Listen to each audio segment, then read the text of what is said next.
नमस्कार, स्वागत है आप सभी का डी न्यूज पर। आप देख रहे हैं मीडिया प्राइम में। हूं रमत यागी। अगले 1 घंटे में हम बात करेंगे देश भर की बड़ी खबरों की, बताएंगे दुनिया भर में कौन कौन सी खबरों पर है सबकी नजर, क्या चल रहा है खेल और अर्थ जगत में, और कुछ झलके फिल्म, कला और संस्कृति के क्षेत्र से भी। लेकिन सबसे पहले बड़ी खबरें। प्रधानमंत्री नरेंद्र मोदी ने कृषि को बताया अर्थव्यवस्था का मुख्य आधार। कृषि और ग्रामीण रूपांतरण विषय पर पोस्ट बजट वेबिनार में कहा, कृषि क्षेत्र में नई ऊर्जा भरना जरूरी।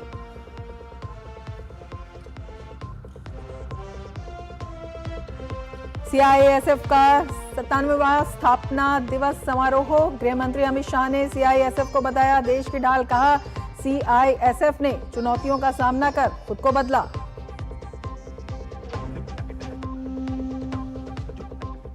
पटना में जेडीयू दफ्तर के बाहर नीतीश समर्थकों ने लगाया पोस्टर, फैसले पर दोबारा विचार करने की मांग। रामकृपाल यादव ने कहा, जेडीयू का ये अंदरूनी मामला, निशांत कुमार लेंगे फैसला।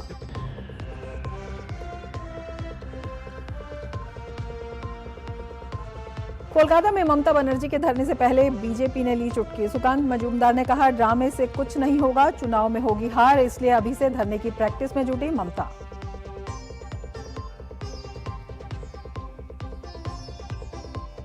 पश्चिम एशिया तनाव पर रक्षा मंत्री राजनाथ सिंह ने कहा, हालात किस दिशा में जाएंगे कहना मुश्किल, पर आत्मविश्वास, क्षमता और स्पष्ट दृष्टि के साथ नेतृत्व भारत का दायित्व।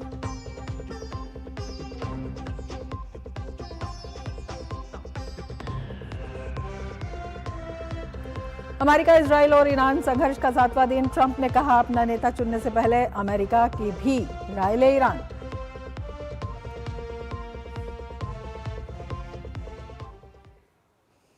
और अब समाचार विस्तार से। बजट के बाद तीसरे वेबिनार का आयोजन हुआ। ये वेबिनार कृषि और ग्रामीण कायाकल्प पर आधारित रहा।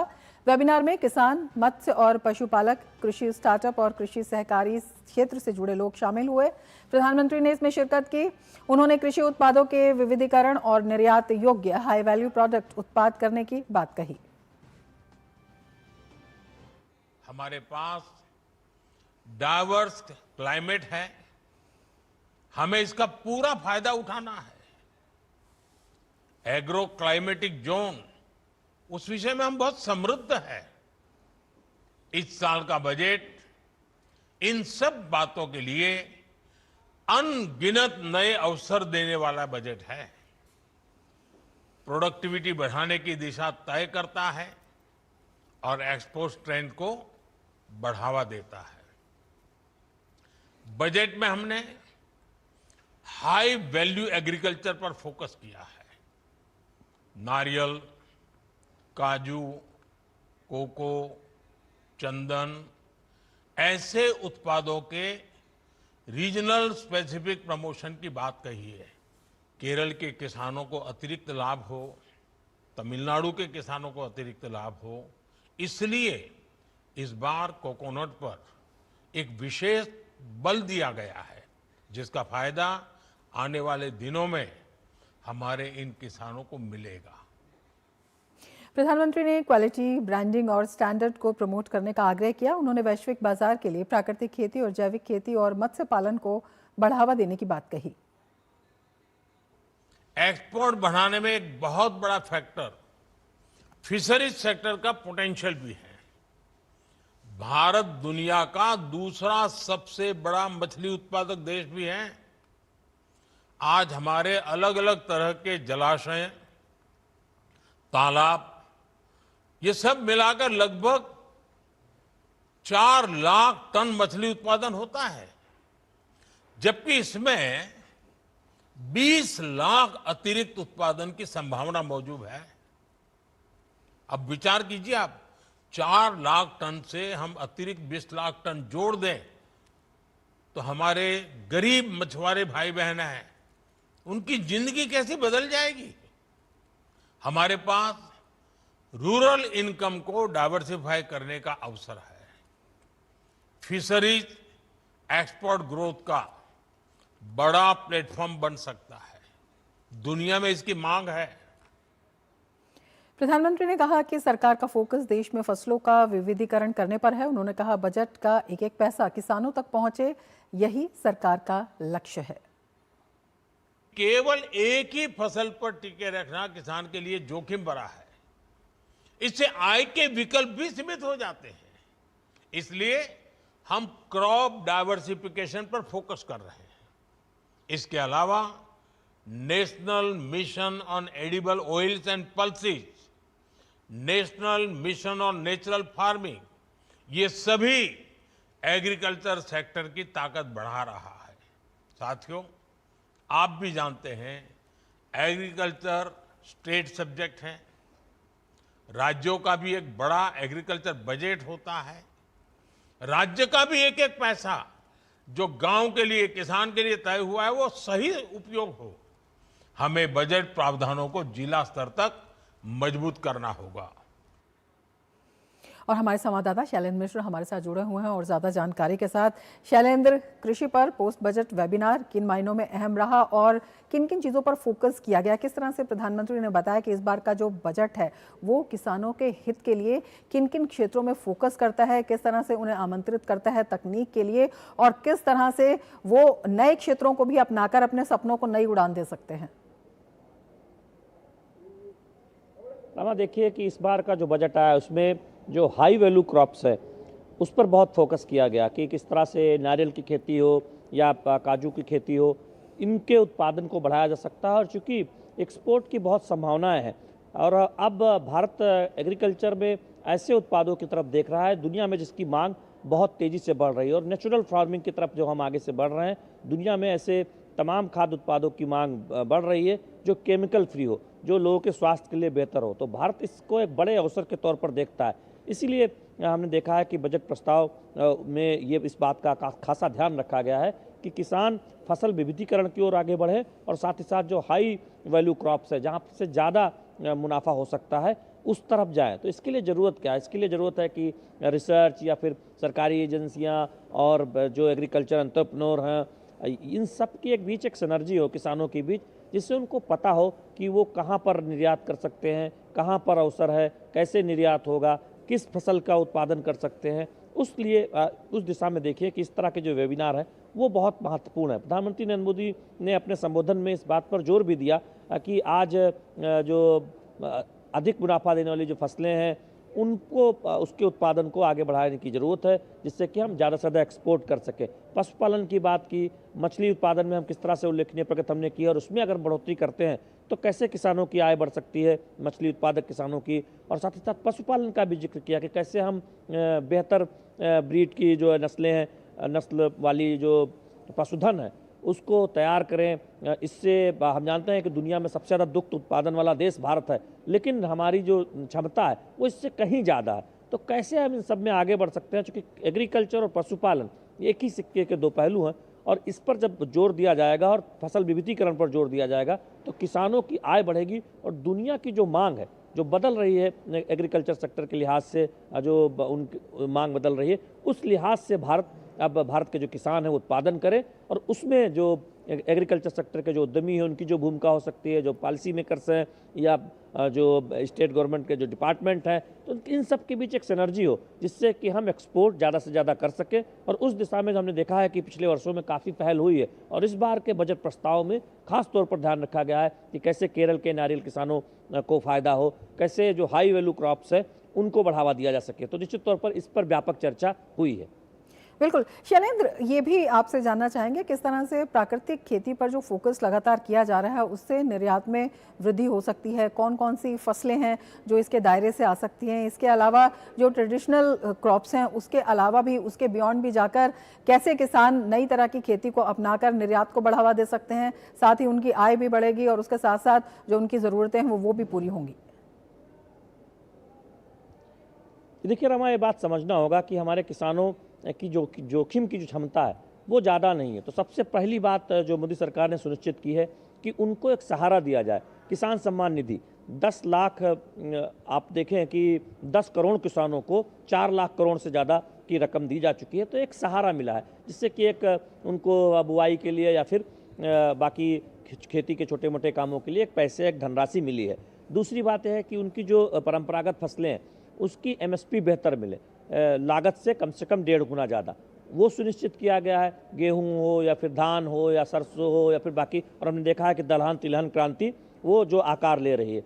अब बात आती है कि किसानों को उससे आगे जाकर वो विविधीकरण की ओर जाएं, ऐसी फसलें पैदा करें जिसकी मार्केट में डिमांड है, जिसकी दुनिया में डिमांड हो रही। तो उस दिशा में तमाम जो एग्रीकल्चर सेक्टर में काम करने वाली कंपनियां हैं, जो सरकारी विभाग है, उनकी महत्वपूर्ण भूमिका होती है और किसान उस तरफ प्रोत्साहित हो। हमने देखा कि उत्तर भारत में जहां पर नकदी फसलों के नाम पर कई राज्यों में सिर्फ गन्ना बोया जाता था, अब हम देख रहे हैं कि उसमें बाकी कृषि उपजों की खेती हो रही है, सब्जियों की खेती बढ़ी है, आप देखें फलों की खेती बढ़ी है, जहाँ पर जो कोस्टल बेल्ट है, नारियल की खेती हो, काजू की खेती हो, ये सब बढ़ी है।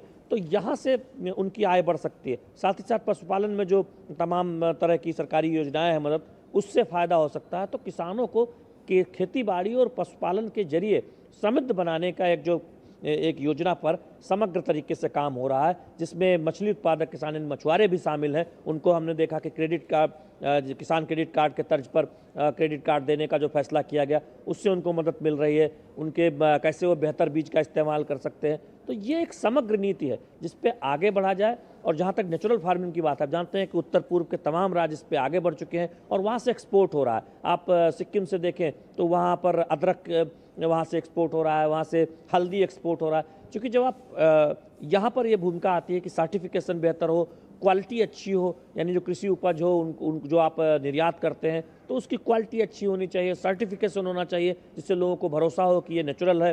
तो ये सब जो पूरी प्रक्रिया उसको आगे बढ़ाया जा रहा है और अंततः इसका फायदा एग्रीकल्चर सेक्टर को होना है और कृषि सेक्टर में काम करने हैं किसानों को होना है और फिर किसान परिवारों को होना है। इसमें नवाचारों का और तकनीक की कितनी बड़ी भूमिका रहेगी?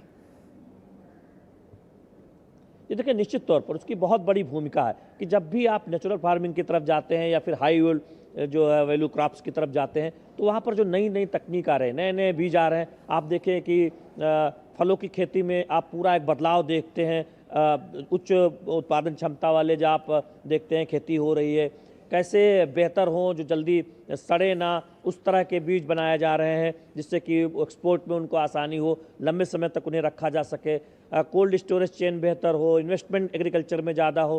तो इन सब का एक जो इकोसिस्टम हो एग्रीकल्चर सेक्टर का, जिससे कृषि में जो हमारी जो आय है किसानों की वो बढ़े और पूरे एग्रीकल्चर सेक्टर के जो उद्यमी हैं उनको भी फायदा हो, ज़्यादा से ज़्यादा उसमें रोजगार आए। जो हम देख रहे हैं कि एग्रीकल्चर सेक्टर से जुड़े जो उद्यम लग रहे हैं, तो ये पूरे उस पर समग्र नीति पर आगे बढ़ा जा रहा है। उसका हमने असर भी देखा है। बीते अगर 4-5 वर्षों में खासतौर पर देखें तो खेती बाड़ी के पैटर्न में बदलाव आया है। वो बहुत तेज़ी से नहीं है, लेकिन आप देखें कि हाई वैल्यू क्रॉप्स की तरफ, तकनीक के इस्तेमाल की तरफ, सिंचाई में जो ड्रिप इरिगेशन है उसकी तरफ, या फिर सब्जियों में देखें कि आधुनिक पद्धति का इस्तेमाल करके खेती की जा रही है। आप पशुपालन में देखें तो अच्छे ब्रीड्स की डिमांड बढ़ी है और वहाँ पर तकनीक का इस्तेमाल किया जा रहा है। डेयरी सेक्टर में आप देखें कि तकनीक का इस्तेमाल हो रहा है। तो ये पूरी एक समग्र नीति है और इसीलिए इस बार के बजट में आप देखें खासा फोकस सिर्फ इस बात पर नहीं कि एग्रीकल्चर सेक्टर जो है वो आगे बढ़े, बल्कि साथ ही इस बात पर भी है कि जो हाई एग्रीकल्चर है, जहाँ से किसानों की आय बढ़ाई जा सकती है, जहाँ से दुनिया की मांग एग्रीकल्चर सेक्टर की पूरी की जा सकती है निर्यात के जरिए, उस पर भी फोकस किया गया। बिल्कुल, किस तरह से वैल्यू एडिशन किया जाए, किस तरह से जो रिसर्च है उसको बढ़ावा दिया जाए और महिला किसानों की भी बात प्रधानमंत्री ने कही है। चौतरफा विकास का एक खाका इसमें दिखाई देता है। बहुत शुक्रिया शैलेंद्र तमाम जानकारी के लिए। और मीडिया प्राइम में फिलहाल लेते हैं एक ब्रेक। आप बने रहिए टीडी न्यूज़ के साथ।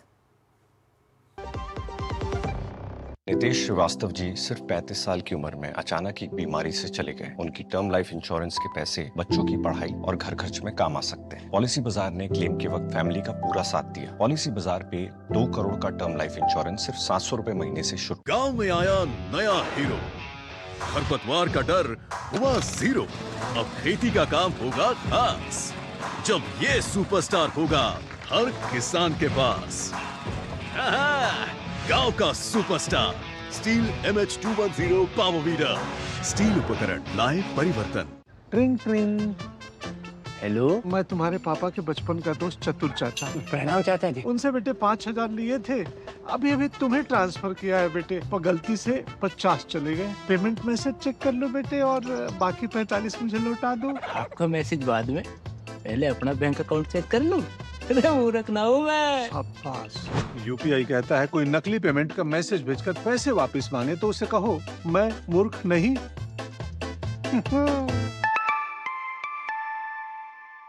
जाइए भी किसी का टेस्ट लीजिए। ब्रेक के बाद फिर से आपका स्वागत है। आगे बढ़ते हैं। केंद्रीय गृह मंत्री अमित शाह ने ओडिशा के कटक में सीआईएसएफ खारवेल क्षेत्रीय प्रशिक्षण केंद्र में आयोजित 97वें स्थापना दिवस समारोह को संबोधित किया। उन्होंने सीआईएसएफ के 57 वर्षों की उपलब्धियों की सराहना की, जवानों के समर्पण को सलाम किया और भविष्य की योजनाओं का ऐलान भी किया। इस मौके पर गृह मंत्री अमित शाह ने कहा कि भारत के औद्योगिक विकास की संकल्पना सीआईएसएफ के बिना पूरी नहीं हो सकती। 56 सालों में सीआईएसएफ ने न केवल अपनी स्थापना के उद्देश्यों को सिद्ध किया है, इसके साथ साथ हर प्रकार की चुनौतियों से सीखते हुए समय के साथ अपने आप को बदलने का प्रयास भी किया है। उन्होंने आधुनिकता को भी अपनाया है और परंपराओं को भी जीवित रखा है। वीरता, त्याग, बलिदान, भारत के समृद्ध इतिहास की जो परंपरा है, इसके साथ एकाग्रता को भी इन्होंने जोड़कर आधुनिक हथियारों से लैस होकर हर प्रकार की चुनौतियों का सामना करने का जज्बा सीआईएसएफ ने दिखाया है। सीआईएसएफ के स्थापना दिवस के मौके पर गृह मंत्री ने कहा कि 31 मार्च 2026 तक यह देश नक्सलवाद से मुक्त हो जाएगा। तिरुपति से पशुपति तक रेड कॉरिडोर का सपना देखने वालों को परास्त कर हमारे सुरक्षा बल अपना वर्चस्व स्थापित करने वाले हैं। ये बहुत बड़ी उपलब्धि प्रधानमंत्री मोदी जी के नेतृत्व में हमारे सुरक्षा बलों की है। नरेंद्र मोदी सरकार का एक संकल्प है कि 31/3/2026 को हम इस देश को नक्सलवाद से मुक्त कर देंगे और उसमें भी सीआईएसएफ का बहुत बड़ा योगदान है। उड़ीसा हो, छत्तीसगढ़ हो या तेलंगाना हो, सभी जगह पे सीआईएसएफ ने नक्सल अभियान के उन्मूलन में एक प्रकार से अपनी भूमिका निभाई है। और अब खबर बिहार से, जहां नीतीश कुमार के राज्यसभा में जाने के फैसले के बाद राजनीति में एक बड़ा बदलाव आने वाला है। अब बिहार में पहली बार एक ऐसा मुख्यमंत्री होगा जो नीतीश युग से अलग होगा, फिर चाहे वो जेडीयू का हो या बीजेपी का। अगर बीजेपी का कोई नेता बिहार की सत्ता संभालेगा तो पार्टी के लिए ऐतिहासिक पल होगा। बीजेपी वैसे भी बिहार में 89 सीट के साथ सबसे बड़ी पार्टी है और पिछले कुछ सालों में बीजेपी का ग्राफ यहां लगातार मजबूत हुआ है। दूसरे नंबर पर 85 सीट के साथ जेडीयू रही, लेकिन गठबंधन की राजनीति के तहत सुशासन बाबू नीतीश कुमार को सीएम का पद मिला और बीजेपी ने भी उन पर भरोसा जताया और इस तरह से नीतीश 10वीं बार सीएम बने। लेकिन सरकार में बीजेपी का प्रभाव भी कम नहीं है। यहां सम्राट चौधरी और विजय सिन्हा जैसे कद्दावर और अनुभवी नेताओं को डिप्टी सीएम की जिम्मेदारी दी गई है और कैबिनेट में बीजेपी की भागीदारी भी अच्छी खासी है। इस बीच बिहार के मुख्यमंत्री नीतीश कुमार ने कल राज्यसभा चुनाव 2026 के लिए अपना नामांकन दाखिल किया। नीतीश कुमार के राज्यसभा जाने को लेकर पार्टी कार्यकर्ताओं में फिर से विचार करने की मांग जो है वो उठ खड़ी हुई है। जदयू ऑफिस के बाहर नीतीश कुमार के समर्थकों ने पोस्टर लगाए हैं। इसमें उन्होंने अपने नेता से राज्यसभा जाने के फैसले पर दोबारा सोचने को कहा है। इसके लिए कुछ कार्यकर्ता नीतीश सेवक पोस्ट कार्ड अभियान शुरू कर रहे हैं। और बिहार सरकार में मंत्री रामकृपाल यादव ने जेडीयू के अंदर चल रही हलचल पर कहा है कि ये उनका अंदरूनी मामला है और निशांत कुमार तय करेंगे कि आगे क्या होगा। उन्होंने कहा कि नीतीश कुमार के साथ उनके कार्यकर्ता का भावनात्मक लगाव तो है ही। नीतीश कुमार जी खुद का डिसीजन लेते हैं और विपक्ष को एक मौका मिल गया है, कुछ कहने के लिए है नहीं तो कुछ कह रहे हैं। विपक्ष का कलेजा फट रहा है। नीतीश कुमार जी किसी के दबाव में आज तक काम किए हैं? कोई बतावे तो।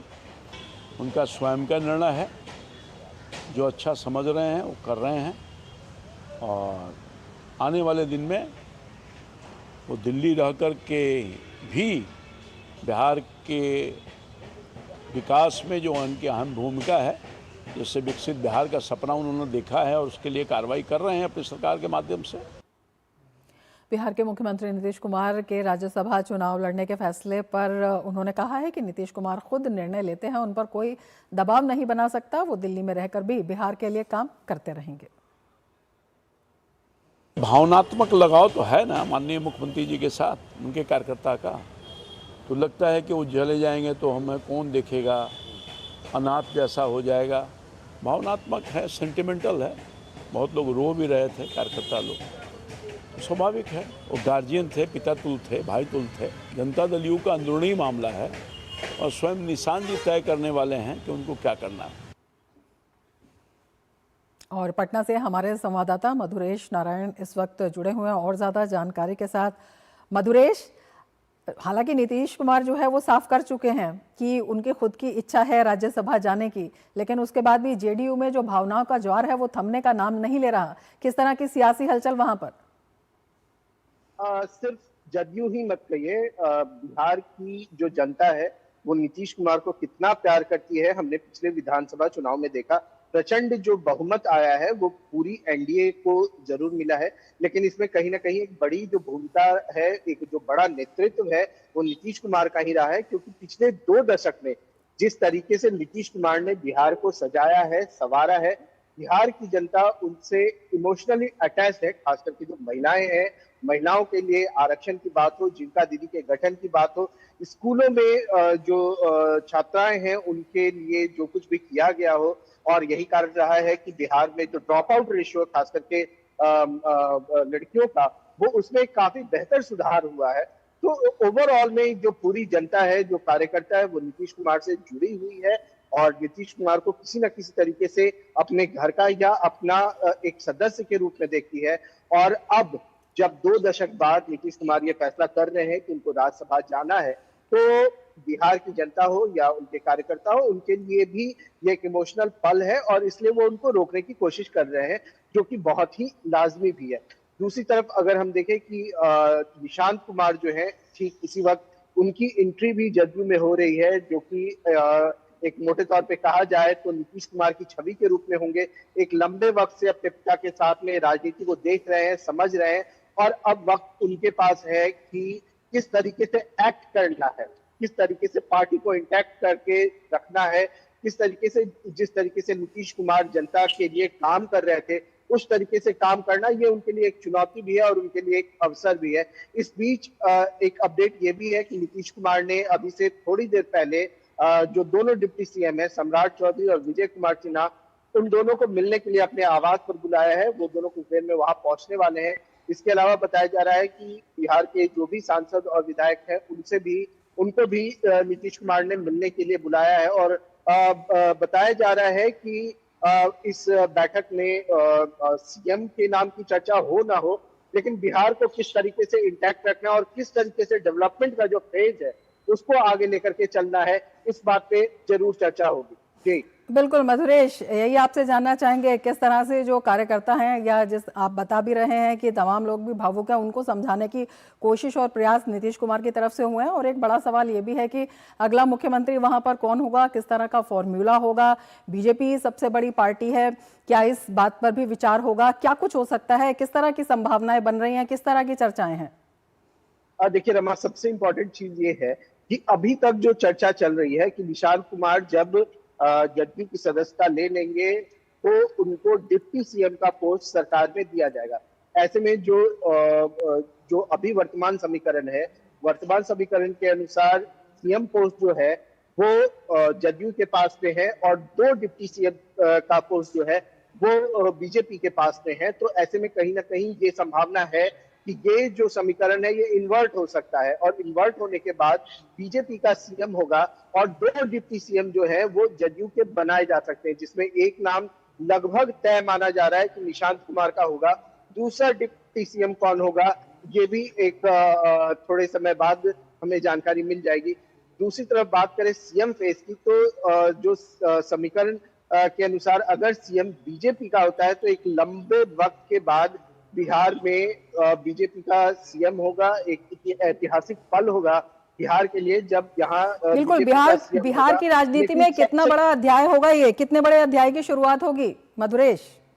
हाँ जी, बिल्कुल वही मैं कह रहा हूँ कि एक बहुत बड़े अध्याय की शुरुआत होगी, क्योंकि बीजेपी का सीएम बिहार में होना अपने आप में एक बड़ी बात है। एक वक्त था जब बीजेपी के पास मौका था, अभी से पहले के चुनाव में जब वो अपने जब जदयू की जो सीट थी वो काफी कम आई थी और बीजेपी की सीट काफी ज्यादा थी, लेकिन उस वक्त भी बीजेपी ने संयम रखा और नीतीश कुमार को सीएम बनाया था। लेकिन अब बीजेपी के पास में मौका है, बीजेपी चाहे तो अपना सीएम पद पे अपने उम्मीदवार को बिठा सकती है। लेकिन इन सब के बीच जो सबसे ज्यादा जिस बात की चर्चा हो रही है वो ये कि अगर बीजेपी का सीएम कैंडिडेट होगा तो वो आखिर कौन होगा। ऐसे में कई नाम जो है वो चर्चा में है। निश्चित रूप से जो दोनों डिप्टी सीएम हैं उनके नाम की तो चर्चा हो ही रही है। इसके बाद में कुछ ऐसे नामों की भी चर्चा हो रही है जो केंद्रीय नेतृत्व में वर्तमान में है। हो सकता है कि बीजेपी उन पर अपना भरोसा दिखा सकती है। हालांकि मैं एक बात और कहना चाहूंगा कि बीजेपी बहुत सरप्राइजिंग पार्टी है। जैसा कि हमने दिल्ली में देखा था, जिस तरीके से अचानक से रेखा गुप्ता को चूज किया गया था, उसी तरीके से बीजेपी एक बार फिर से बिहार में सरप्राइज कर सकती है लोगों को। एक ऐसे ग्रास रूट कार्यकर्ता को सीएम का पद दिया जा सकता है जो पार्टी से लंबे वक्त से जुड़ा हुआ हो, इंटैक्ट हो और निष्ठा से पार्टी के लिए काम कर रहा हो। जी बिल्कुल, यही आपसे समझना चाहेंगे, जो लगातार फॉर्मूले और चर्चाओं का दौर लगातार जारी है और जिस तरह से हम ये बात भी कर रहे हैं कि एक नए अध्याय की वहां पर शुरुआत हो रही है और उसके साथ ही नीतीश कुमार ने जिस तरह से कहा है कि सीएम चाहे कोई भी होगा, मार्गदर्शन उनका लगातार बना रहेगा, नजर बनी रहेगी, इन सब को लेकर किस तरह की चर्चाएं वहां पर है? हाँ देखिए, नीतीश कुमार का जो ट्वीट है वो बहुत इंपॉर्टेंट है, क्योंकि जो तमाम चर्चाएं चल रही थी होली के दोपहर से उस पर वो तो विराम लगा ही रहा है। लेकिन उनके ट्वीट को हम ध्यान से देखें तो उसमें दो बड़ी बातें हैं। पहली बड़ी बात उन्होंने ये कहा है कि सरकार में मुख्यमंत्री कोई भी हो, लेकिन वो एज ए गार्जियन देखते रहेंगे, वो मदद करते रहेंगे सरकार को। और दूसरी बात उन्होंने कही है कि जिस ईमानदारी से उन्होंने बिहार की जनता की सेवा की है, आगे भी उतनी ही ईमानदारी से वो बिहार की जनता के साथ में जुड़े हुए रहेंगे। तो कहीं ना कहीं ये बात उन्होंने साफ कहा है कि भले वो पटना में रहें, दिल्ली में रहें, वो बिहार की जनता के बेहतरी के लिए, विकास के लिए काम करते रहेंगे। तो ये अपने आप में एक बेहद महत्वपूर्ण बात नीतीश कुमार ने अपने ट्वीट के जरिए जो कार्यकर्ता हैं, जो जनता है, उनके बीच ये मैसेज दिया है। दूसरी तरफ अगर बात करें एक और दूसरे महत्वपूर्ण पहलू की, कि नीतीश कुमार अगर सीएम नहीं होते हैं तो फिर कौन हो सकता है, इसको लेकर के जैसा मैं अभी कह भी रहा था कि काफी चर्चा चल रही थी। तो अगर समीकरण बदलता है और बीजेपी अपना कैंडिडेट देती है तो एक ये भी हो सकता है कि कोई महिला कैंडिडेट को सीएम का पद बिहार में दिया जा सकता है। हालांकि ये तमाम चीजें जो है ये अभी कयास लगाए जा रहे हैं। बिल्कुल, आपसे ये भी समझना चाहेंगे, जिस तरह से हम कल नामांकन हमने देखा बिहार से, मतलब एनडीए से कई नेताओं का राज्यसभा के लिए नामांकन हुआ, किस तरह की जो एनडीए की राजनीति है बिहार में भी और राज्यसभा चुनाव को लेकर भी, वो किस तरह से देखने को मिल रही है? देखिए, ये बात तो निश्चित तौर पे साफ है कि जो भी एनडीए की कैंडिडेट है वो जीत करके राज्यसभा जाने वाले हैं। हालांकि राजद की तरफ से भी एक कैंडिडेट का नामांकन कराया गया है। मगर महत्वपूर्ण बात यह है कि जहां तक राज्यसभा जाने वाले जिन कैंडिडेट की बात करें तो उसमें सबसे महत्वपूर्ण नितिन नवीन है जो बीजेपी के राष्ट्रीय अध्यक्ष हैं। दूसरे नीतीश कुमार है जो वर्तमान में बिहार के मुख्यमंत्री हैं। इसके अलावा उपेंद्र कुशवाहा है और एक नाम शिवेश कुमार का है जो कि बीजेपी के पुराने एमएलए कैंडिडेट रह चुके हैं। तो निश्चित रूप से ये जो चारों नाम है ये बेहद महत्वपूर्ण है बीजेपी के लिए। और निश्चित रूप से बीजेपी जो एनडीए है, इंटैक्ट एनडीए है, उसकी पूरी कोशिश है कि इस चुनाव में जितने इसके कैंडिडेट है, जो चारों कैंडिडेट है, उसकी जीत सुनिश्चित की जाए। और कहीं न कहीं जो आज शाम में नीतीश कुमार ने जो अभी से कुछ देर बाद जो बैठक बुलाई है सारे विधायकों की, तो कहीं ना कहीं इस बात को भी सुनिश्चित करने की कोशिश की जाएगी कि जो चुनाव में मतदान 16 तारीख को होना है उसमें जो कैंडिडेट्स हैं उसकी जीत को सुनिश्चित किया जा सके। जी मधुरेश, आप नजर बनाए रखिए। फिलहाल शुक्रिया पूरी जानकारी के लिए। मीडिया प्राइम में अब लेते हैं एक ब्रेक। आप बने रहिए डीडी न्यूज के साथ। गांव में आया नया हीरो, खरपतवार का डर हुआ जीरो। अब खेती का काम होगा खास, जब ये सुपरस्टार होगा हर किसान के पास। गांव का superstar steel MH210 power weeder, steel उपकरण लाए परिवर्तन। क्या आपको है आकर्षक बचत विकल्पों की तलाश? LIC प्रस्तुत करता है नवजीवन श्री सिंगल प्रीमियम प्लान। एक मुश्त प्रीमियम राशि जमा करें, जीवन बीमा कवर का आनंद उठाएं, परिपक्वता पर गारंटीकृत निश्चित राशि प्राप्त करें, तरलता विकल्प भी उपलब्ध। अभी खरीदें। मौजूदा पॉलिसी धारकों के लिए आकर्षक छूट, नियम और शर्तें लागू। केंद्रीय मंत्री और भाजपा नेता सुकांता मजूमदार ने ममता बनर्जी के धरने पर कटाक्ष करते हुए कहा है कि चुनाव के बाद भी ममता बनर्जी विपक्ष की नेता बन जाएंगी तो उस समय उन्हें कई बार धरने पर बैठना होगा। It's good. She is getting habituated because after the election, she will become the leader of opposition of her party if she remains in politics. So at that time, she has to sit several times in dharna. So that's why I think she is practicing from the way. It's a stunt and drama. Nothing will happen. पश्चिम बंगाल के पश्चिम मेदिनीपुर में भाजपा नेता दिलीप घोष ने SIR प्रक्रिया को लेकर राज्य सरकार पर निशाना साधा है। दिलीप घोष ने कहा है, बंगाल में SIR को लेकर लोग चिंतित हैं क्योंकि राज्य सरकार इस प्रक्रिया में सहयोग नहीं कर रही है। बंगाल में SIR लेके लोग चिंतित हैं क्योंकि यहाँ की सरकार पहले से नॉन कोऑपरेट कर रही है। यहाँ के कर्मचारी SIR को ज़्यादा जटिल बनाए हैं। पूरा देश में SIR और कहीं चर्चा नहीं, लोग अपना फॉर्म भर दिए और कमीशन अपना काम कर रही है। यहाँ हर बात में अड़चन डाल करके उसको ज़्यादा लंबा किया जा रहा है, तो उसके लिए चुनाव में भी लोगों का प्रश्न आ रहा है। लेकिन मुझे उम्मीद है चुनाव कमीशन और अदालत मिलकर जिस प्रकार प्रयास कर रहे हैं, समय पर सारा काम हो जाएगा और जेन्युइन वोटर है जो लोग, वो जरूर वोट डालेंगे।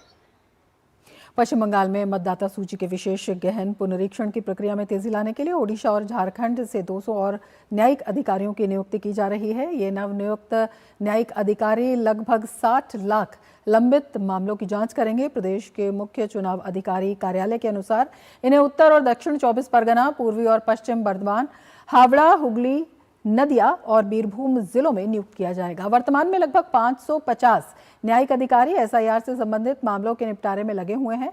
चुनाव आयोग के सूत्रों के अनुसार लंबित मामलों के शीघ्र निपटारे के लिए कई प्रशासनिक कदम उठाए जा रहे हैं। अब तक करीब 6 लाख मामलों का निपटारा हो चुका है। और इस तमाम घटनाक्रम पर कोलकाता से सौरभ दत्ता हमारे साथ इस वक्त जुड़े हुए हैं। सौरभ, क्या कुछ माहौल वहां पर दिखाई दे रहा है? लगातार जिस तरह से SIR को लेकर राज्य सरकार का रवैया दिख रहा है, विशेषकर बीजेपी ने ममता बनर्जी के धरने पर कई सवाल उठाए हैं। जी देखिए, आप देख ही सकते हैं कि मेरे पीछे राजनीति के पारा चढ़ा हुआ है और कुछ देर में ही ये जो पर्दा दिख रहा है, इस पर्दे के पीछे ही ममता बनर्जी बैठेगी और वहां पे धरने पर वो बैठेगी। और साथ ही साथ अभी जो छवि है, जरा मैं दिखा दूं कि यहाँ पे ये और काफी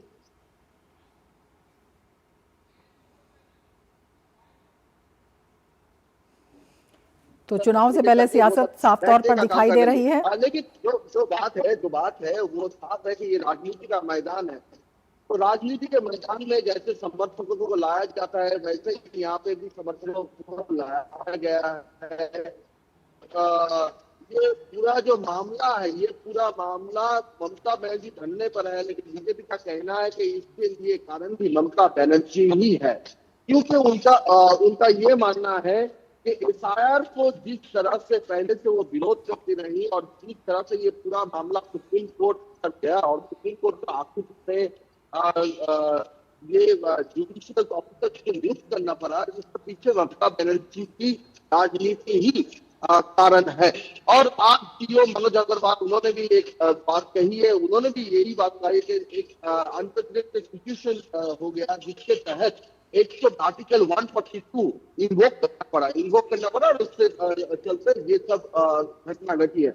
अभी जो स्थिति है वो स्थिति क्या है? अभी जो स्थिति है वो 60 लाख जो वितर्कित जो आवेदन है उनमें से सिर्फ 6.5 लाख की अभी तक निपटाई हो चुकी है, यानी अभी तक कुल मिलाकर 53 लाख बाकी है। और हर दिन एक जज 100 से ज्यादा आवेदन की निपटाई कर नहीं पा रहे हैं।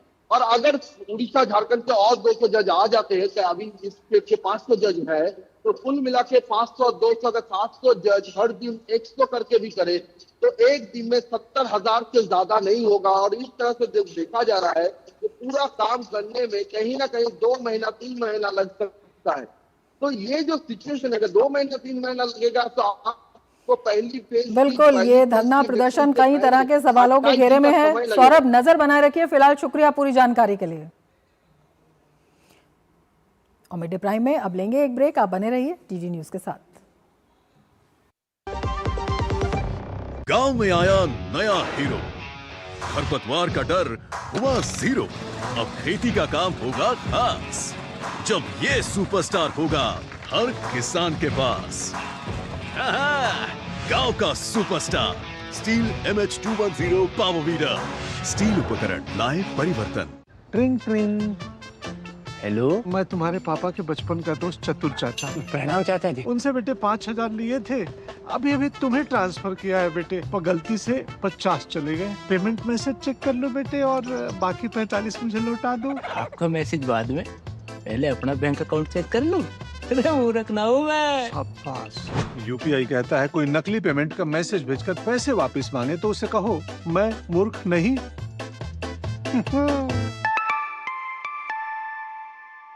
जाइए आप भी किसी का टेस्ट लीजिए। पानी का पुराना बिल बढ़ता ही जा रहा था। हर महीने यही सोचता था, पहले घर का खर्च निकालूं या ये बढ़ता हुआ सरचार्ज भरूं। लेट पेमेंट चार्ज इतना बढ़ गया था कि लगता था कभी खत्म ही नहीं होगा। बिल जितना भरते उतना ही बाकी रह जाता। रात को भी यही चिंता रहती थी, अगले महीने फिर कितना जुड़ जाएगा। घर का बजट बिगड़ रहा था और मन में एक बोझ बना रहता था। लेकिन फिर घोषणा हुई, जितने भी पेंडिंग बिल हैं उन सब पे लेट पेमेंट सरचार्ज 100% माफ कर दिया गया। सच कहूं, दिल से जैसे एक भारी बोझ उतर गया। अब पुराना हिसाब साफ हो रहा है। अब हम नए सिरे से शुरुआत कर पा रहे हैं। ये सिर्फ छूट नहीं है, ये हमारे जैसे परिवारों के लिए सच्ची राहत है। पहला कदम बदलाव का, 1 साल विकास का। क्या आपको है आकर्षक बचत विकल्पों की तलाश? LIC प्रस्तुत करता है नवजीवन श्री सिंगल प्रीमियम प्लान। एक मुश्त प्रीमियम राशि जमा करें, जीवन बीमा कवर का आनंद उठाएं, परिपक्वता पर गारंटीकृत निश्चित राशि प्राप्त करें। तरलता विकल्प भी उपलब्ध। अभी खरीदें। मौजूदा पॉलिसी धारकों के लिए आकर्षक छूट, नियम और शर्तें लागू। भारतीय वायुसेना का एक सुखोई 30 MKI लड़ाकू विमान प्रशिक्षण मिशन के दौरान असम के कार्बी आंगलोंग जिले के पहाड़ी इलाके में दुर्घटनाग्रस्त हो गया। इस दौरान विमान में सवार IF स्क्वाड्रन लीडर अनुज और फ्लाइट लेफ्टिनेंट प्रवेश दुर्गरकर का निधन हो गया। आपको बता दें, विमान SU-30 MKI ट्रेनिंग मिशन पर था और जोरहाट से लगभग 60 किलोमीटर दूर असम के कार्बी आंगलोंग इलाके में क्रैश हो गया। विमान ने जोरहाट से उड़ान भरी थी और उससे अंतिम संपर्क शाम 7:42 पर हुआ था। भारतीय वायुसेना ने X पर पोस्ट कर उनके निधन की जानकारी दी। पोस्ट में कहा गया कि स्क्वाड्रन लीडर अनुज और फ्लाइट लेफ्टिनेंट प्रवेश दुर्गरकर के निधन पर IF के सभी कर्मचारी गहरी संवेदना व्यक्त करते हैं और दुख की इस घड़ी में दुखी परिवार के साथ मजबूती से खड़े हैं। रक्षा मंत्री राजनाथ सिंह ने स्क्वाड्रन लीडर अनुज और फ्लाइट लेफ्टिनेंट प्रवेश दुर्गरकर को श्रद्धांजलि अर्पित की। उन्होंने X पर पोस्ट कर कहा कि SU-30 क्रैश में स्क्वाड्रन लीडर अनुज और फ्लाइट लेफ्टिनेंट प्रवेश दुर्गरकर के जाने से बहुत दुख हुआ। देश के लिए उनकी हिम्मत और सेवा को हमेशा गर्व और आभार के साथ याद किया जाएगा। दुखी परिवारों के प्रति मेरी गहरी संवेदनाएं। दुख की इस घड़ी में देश उनके साथ मजबूती से खड़ा है। कर्नाटक में सिद्धारमैया सरकार ने 16 वर्ष से कम उम्र के बच्चों के लिए सोशल मीडिया के उपयोग पर प्रतिबंध लगाने की घोषणा की है। मुख्यमंत्री सिद्धारमैया ने अपने बजट भाषण के दौरान कहा कि बच्चों की मानसिक सेहत, सीखने की क्षमता और डिजिटल लत को देखते हुए कड़े नियम जरूरी हो गए हैं। उन्होंने कहा कि सरकार का मानना है कि सोशल मीडिया प्लेटफॉर्म और अनियंत्रित स्क्रीन टाइम बच्चों की व्यवहार, ध्यान क्षमता और सुरक्षा पर गंभीर असर डाल रहे हैं। इस नए फैसले का उद्देश्य ये सुनिश्चित करना है कि 16 वर्ष से कम उम्र के बच्चे सोशल मीडिया के जोखिमपूर्ण और अनुचित प्रभावों से दूर रहें। बच्चों में मोबाइल फोन के बढ़ते इस्तेमाल के साइड इफेक्ट्स को रोकने के लिए मुख्यमंत्री सिद्धारमैया ने कहा कि कर्नाटक 16 साल से कम उम्र के युवाओं के लिए सोशल मीडिया पर बैन लगाएगा। हाल ही में वाइस चांसलर के साथ एक मीटिंग में उन्होंने 16 साल से कम उम्र के बच्चों के लिए मोबाइल फोन पर बैन लगाने पर उनकी राय मांगी थी।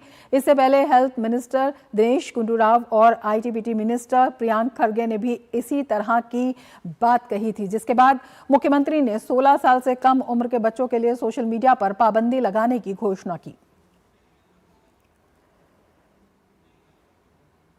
रक्षा मंत्री राजनाथ सिंह आज कोलकाता में सागर संकल्प सम्मेलन में शामिल हुए। इस दौरान उन्होंने मिडिल ईस्ट के हालात और उसके असर की बात की। उन्होंने कहा स्ट्रेट ऑफ हॉर्मुज या पूरा पर्शियन गल्फ क्षेत्र दुनिया की एनर्जी सिक्योरिटी का एक बहुत अहम क्षेत्र है।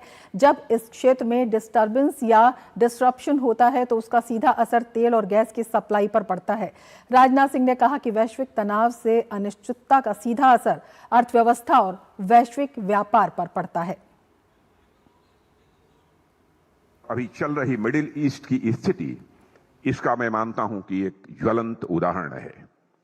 आज जो वहां हो रहा है वह बहुत ही असामान्य है।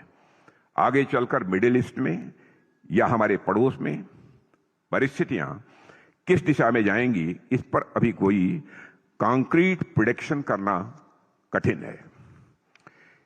यदि हम स्ट्रेट ऑफ हॉर्मुज या पूरे पर्शियन गल्फ क्षेत्र को देखें तो यह विश्व की एनर्जी सिक्योरिटी का एक अत्यंत महत्वपूर्ण क्षेत्र है।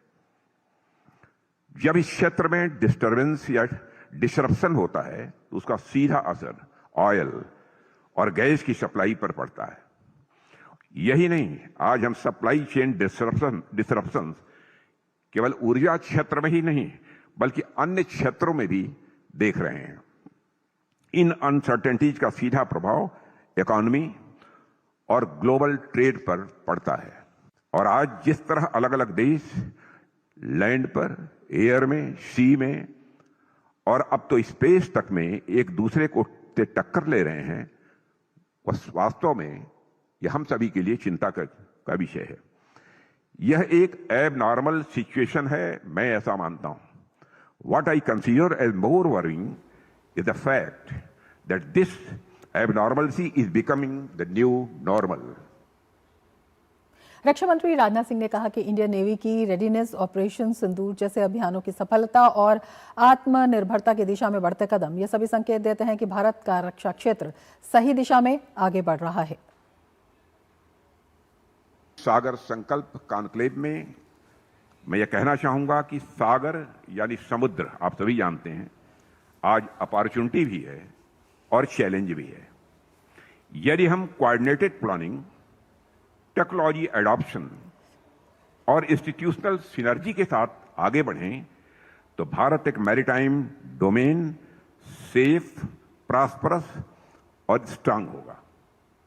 और यह समय है जब हमें अपने मैरीटाइम विजन को क्लियर, कॉन्फिडेंट और कलेक्टिव रूप में आगे बढ़ाना है। साथियों, इंडियन नेवी की रेडीनेस, ऑपरेशन सिंदूर जैसे अभियानों की सफलता और आत्मनिर्भरता की दिशा में बढ़ते कदम, ये सभी इस बात को के इंडिकेटर्स हैं कि भारत का रक्षा क्षेत्र सही दिशा में आगे बढ़ रहा है। यही हमारा संकल्प है, यही हमारी दिशा है। अमेरिका, इजराइल और ईरान संघर्ष का असर खाड़ी देशों पर भी देखने को मिल रहा है। ईरान ने कई शहरों और ऊर्जा ढांचे पर हमले किए हैं। इस बीच एक वीडियो सामने आया है जिसमें एक प्रोजेक्टाइल को कुवैत के अली अल सलेम एयरबेस के पास गिरते हुए दिखाया गया। इस एयरबेस पर काफी संख्या में अमेरिकी सैनिक तैनात रहे हैं। गुरुवार को इससे पहले अमेरिका ने घोषणा की कि वो देश में स्थित अपना दूतावास बंद कर रहा है और खबरों के अनुसार अपने कर्मचारियों को वहां से निकाल रहा है। युद्ध शुरू होने के बाद से खाड़ी क्षेत्र के देशों में 13 लोगों की मौत हो चुकी है, जिनमें कुवैत की 11 साल की एक लड़की भी शामिल है। बहरीन ने कहा है कि ईरान ने राजधानी मनामा में 2 होटलों और एक रिहायशी इमारत को निशाना बनाया, लेकिन किसी की मौत नहीं हुई। सऊदी अरब ने बताया कि उसने एक एयरबेस की ओर दागी गई 3 बैलिस्टिक मिसाइलों को हवा में ही मार गिराया। वहीं कतर ने कहा कि गुरुवार को उसने एक मिसाइल हमले को रोक दिया। राजधानी दोहा में जोरदार धमाकों की आवाजें सुनाई दी और आसमान में काला धुआं उठता दिखाई दिया। अधिकारियों के अनुसार अबू धाबी में रोके गए एक ड्रोन के गिरते मलबे से 6 लोग घायल हो गए।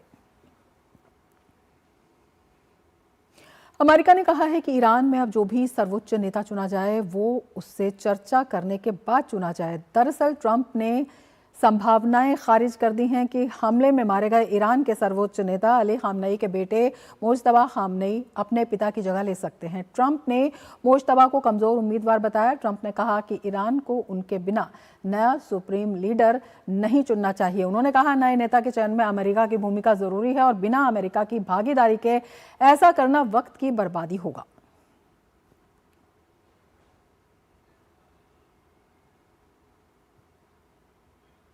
वहीं ईरान पर हमले रोकने के लिए अमेरिकी संसद में प्रस्ताव लाया गया और इसके लिए विपक्षी सांसदों ने वॉर पावर्स रेजोल्यूशन लाने की मांग की, लेकिन संसद में यह प्रस्ताव 212-219 से खारिज कर दिया गया। इसका मतलब यह है कि अब राष्ट्रपति पर तुरंत सैन्य कार्रवाई रोकने का दबाव नहीं रहेगा।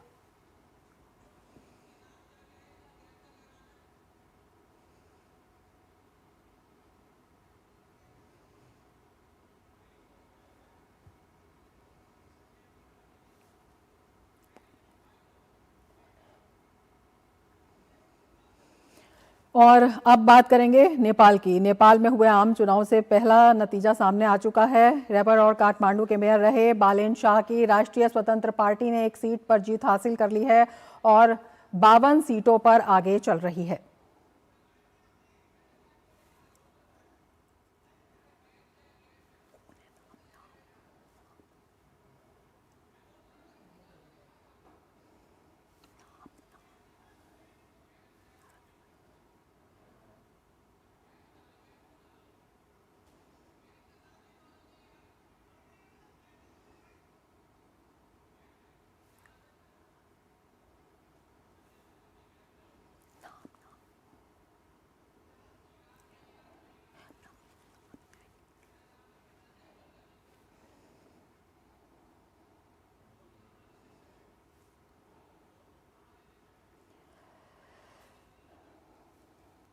और अमेरिका, इजराइल, ईरान संघर्ष पर हमारे साथ खास मेहमान इस वक्त जुड़े हुए हैं। संजय कुलकर्णी जी हमारे साथ जुड़े हुए हैं। संजय जी, बहुत स्वागत है आपका हमारे इस कार्यक्रम में। सबसे पहले आपसे यही जानना चाहेंगे, लगातार ये जो संघर्ष है ये और तेज होता चला जा रहा है और जो मुख्य एनर्जी सेंटर्स हैं उन पर लगातार उनको ईरान निशाना बना रहा है। इसी बीच में अमेरिकी राष्ट्रपति का जो बयान आया है उसको किस तरह से देखते हैं? उनका कहना है कि वहां पर कोई भी जो सत्ता में शीर्ष नेता होगा, अगर उसे अमेरिका की सहमति के बिना चुना गया तो वो सिर्फ वक्त की बर्बादी होगा। बहुत बहुत धन्यवाद अमा जी। सही बात है, उनका जो कहना है, क्योंकि उनका मकसद ही चेंज ऑफ रेजीम था। शुरुआत में ही उन्होंने कहा चेंज ऑफ रेजीम, और जो अब उन्हीं के बेटे जो हैं मुज्तबा खामेनी, वही उन्होंने सुप्रीम लीडर नियुक्त किए हैं। तो अगर उनका चुनाव सुप्रीम लीडर का हुआ है तो जो मकसद था अमेरिका का वो तो हल नहीं हुआ। चाहे न्यूक्लियर की बातचीत अलग है, मिसाइल की बातचीत अलग है, बाकी टेररिस्ट ऑर्गेनाइजेशन, लेकिन मकसद उनका यही था कि यहाँ पे रेजिम चेंज किया जाए और ईरान जो है कम से कम जो अमेरिका कहता है उसकी सुने। तो मुझे नहीं लगता है कि ईरान एक पुरानी सभ्यता होने के नाते इतनी आसानी से कोई चीज हो पाएगी। लेकिन इसमें कोई शक नहीं कि अब ईरान में जो सुप्रीम लीडरशिप है उन्हीं के साथ उन्होंने डील करना है, चाहे उनको पसंद हो या ना हो। अब बूट्स ऑन ग्राउंड रखना तो बहुत मुश्किल है। अब डेफिनेटली एयर सुप्रीमेसी है अमेरिका की, इसमें कोई शक नहीं। समुद्र में भी काफी हद तक सुप्रीमेसी की बात कर रहे हैं वो, लेकिन स्टेट ऑफ हॉर्मुज तो खुला नहीं है, क्योंकि तकरीबन 150 से 200 के आसपास जो टैंकर्स हैं अभी भी वो पार नहीं कर रहे, क्योंकि उनके भय है उनमें, स्पेशली जो सिविलियन टैंकर्स हैं, कि वो पार नहीं कर पाते। तो विश्व में एक तरीके से अशांति का माहौल है। इसमें उम्मीद कर सकते हैं कि अगर शांति कम से कम बातचीत के द्वारा कुछ हल हो जाए और दोनों तरफ में एक तरीके से अड़ियलपना ना दिखाएं और कम से कम कोई थोड़ा सा झुकाव दिखाने की कोशिश करें, जिससे पूरा विश्व, अब ये नहीं है कि सिर्फ ईरान और यूएसए के बीच की लड़ाई है, पूरा विश्व इसमें चपेट में आया है, क्योंकि तेल के भाव सब जगह बढ़ रहे हैं, गैस के भाव सब जगह बढ़ रहे हैं। भारत में ही अभी नहीं बढ़े हैं, पर अमेरिका में तो ऑलरेडी बढ़ चुके हैं। बाहर आप अमेरिका के पेट्रोल पंप पे जाए तो 10% भाव तो बढ़ गए हैं। तो आप समझ सकते हैं कि अगर अमेरिका में पेट्रोल पंप में भाव 10% बढ़ गए हैं और भारत में नहीं बढ़े हैं, तो ये धीरे धीरे असर सब पूरे विश्व भर में होने लगेगा। तो ये बहुत जरूरी है कि अमेरिका ने भी अब सोचना चाहिए कि क्या वो विश्व को इस अशांति की ओर ले जाए, या सोचना होगा कि क्या वो इस प्रकार से कब तक। संजय जी, राष्ट्रपति ट्रंप तो इस बात के लिए मजबूत दिखाई देते हैं, क्योंकि वहां की जो सेनेट है उसमें भी इस तरह का प्रस्ताव आ गया है कि वो वहां पर राष्ट्रपति ट्रंप पर दबाव नहीं बना सकते हैं। अब सवाल ये आता है कि क्या ईरान इस बात के लिए राजी होगा? जिस तरह से ईरान भी रुक नहीं रहा है लगातार वो, और मुख्य रूप से जो एनर्जी सेंटर है जिनकी हम बात लगातार कर रहे हैं, जिस पर चिंता जताई जा रही है, उन्हें निशाना बना रहा है। देखिए, मकसद ईरान का है कि खींचना, कितनी वो लड़ाई खींच सकता है। मकसद है अमेरिका की कि जल्दी से जल्दी लड़ाई को समाप्त करना और ईरान को अपनी सोच पे लाना। अब वो दोनों ही कठिन दिख रहे हैं, क्योंकि मुझे नहीं लगता यहाँ पे जो नेतृत्व है ईरान का वो इतने जल्दी मानेगा, क्योंकि उनकी जो ईरानी रेवोल्यूशनरी गार्ड कोर है वो तो बिल्कुल, उनकी पकड़ ईरान में बहुत ज्यादा है। प्लस ये जो मुस्तफा आए हैं ये उनकी भी पकड़ उसके ऊपर जबरदस्त है। तो सोच में तो बदलाव नहीं होगा। जहां तक कि एनर्जी का सवाल है, जरूर इसमें कोई शक नहीं कि स्टेट ऑफ हॉर्मुज से पूरे विश्व भर में 20% तेल जाता है और गैस जाता है। उसके अलावा भारत को तकरीबन 40% वहां से तेल आता है, 60% गैस आता है। चीन, जापान, साउथ कोरिया को तकरीबन 85% वहां से गुजरता है। तो अगर इस तरह का माहौल रहा तो कब तक हम लोग संभाल पाएंगे? जो हम लोग तेल जरूर हमारे पास स्टॉक है, ऐसे नहीं है कि भारत में स्टॉक नहीं है, इसलिए वहां पे कोई चिंता करने की जरूरत नहीं है भारत के अंदर कि कोई किसी तरह का रूमर मॉन्गरिंग हो जाए या किसी तरह की अफवाहें फैलाई जाए ना, बिल्कुल नहीं। हमारे पास है 25 दिन 30 दिन का स्टॉक है, इसमें कोई शक नहीं है। तो डर की बात नहीं है, लेकिन इसमें कोई शक नहीं कि स्टेट ऑफ हॉर्मुज जो है वो खुलना बहुत जरूरी है। वहां से जो शिपिंग है, जो नेविगेशन है, वो बिल्कुल ठीक तरीके से चलना चाहिए। तभी हम कहेंगे कि अमेरिका को जो मकसद था वो हल हो पाया। अगर स्टेट ऑफ हॉर्मुज में कोई शिपिंग हो नहीं सकता है, कोई जा नहीं सकता है, और हम कुछ भी दावा करें,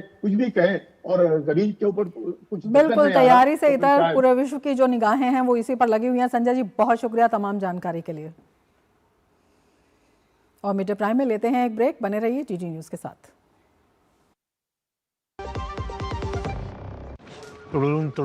वीडियो कॉल। मैं सीनियर इंस्पेक्टर काली पहाड़ी चौकी से। यस, आपके पार्सल में ड्रग्स मिले हैं। ड्रग?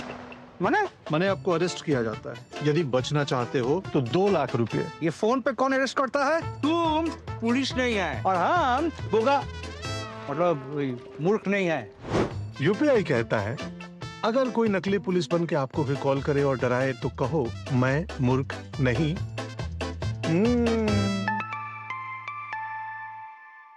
जाइए, आप भी किसी का टेस्ट लीजिए।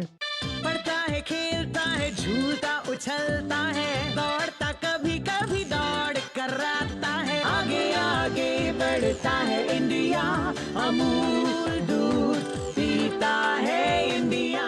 गांव में आया नया हीरो, खरपतवार का डर हुआ जीरो। अब खेती का काम होगा खास, जब ये सुपरस्टार होगा हर किसान के पास। गांव का superstar steel MH210 power weeder. Steel उपकरण लाए परिवर्तन।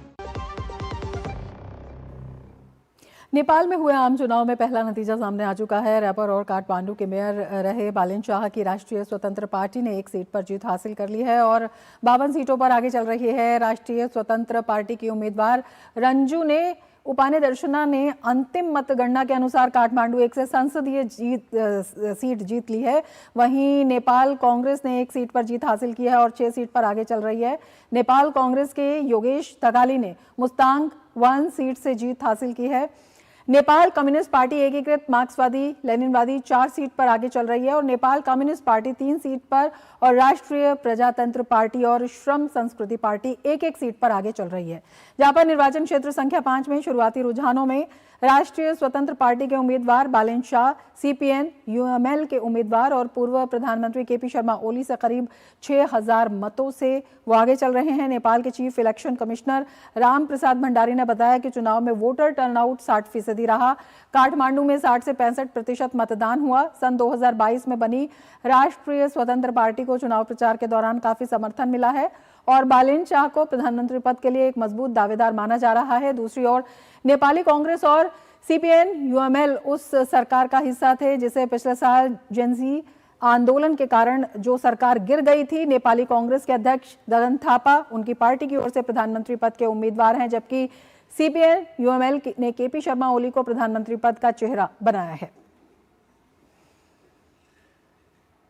भारत ने चौथी बार T20 विश्व कप के फाइनल में पहुंच बना ली है। टीम इंडिया ने दूसरे सेमीफाइनल मुकाबले में इंग्लैंड को 7 रन से हराया। अब भारत 8 मार्च को अहमदाबाद में न्यूजीलैंड से फाइनल मुकाबला खेलेगा। मुंबई के वानखेड़े स्टेडियम में इंग्लैंड ने टॉस जीतकर गेंदबाजी चुनी। टीम इंडिया ने 20 ओवर में 7 विकेट खोकर 253 रन बनाए। 254 रन के लक्ष्य का पीछा कर रही इंग्लैंड की टीम 20 ओवर में 7 विकेट पर 246 रन ही बना सकी।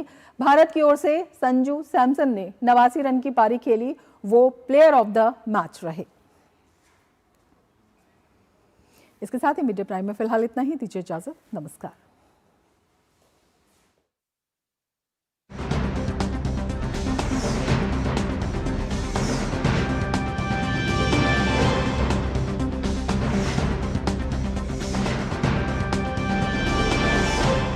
मिड डे प्राइम के प्रायोजक थे LIC, हर पल आपके साथ।